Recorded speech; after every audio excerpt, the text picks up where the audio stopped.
পুৱা শুই উঠিয়ে মা আৰু মই গ'লোঁ গাইজনী বিচাৰি, কাৰণ তাই ৰাতি অহা নাছিলে। তাৰ কাৰণে মা ক'লে যে ব'ল পুৱাই বিচাৰি যাওঁ আমি দুটাই।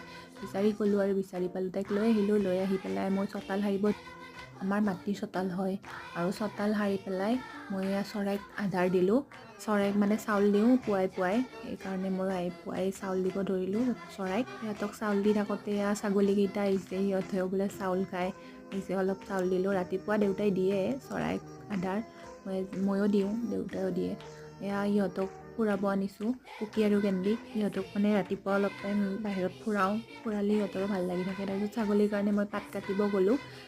সিহঁতক ঘাঁহ কাটি পাত কাটি দিব লাগে, ময়ো কাটোঁ, মাও কাটে। আজি ময়ে কাটিব গ'লোঁ পাত। বৰমাহঁতৰ পাছফালে আছে গছ, তাত গছত পাত কাটিলোঁ, পাত কাটি তাক দিব আহিলোঁ। আপোনালোকৰ যদি ভিডিঅ'টো চাই ভাল লাগিলে please like, share and subscribe কৰিব। বাই বাই, আকৌ নেক্সট এটা ভিডিঅ'ত লগ পাম।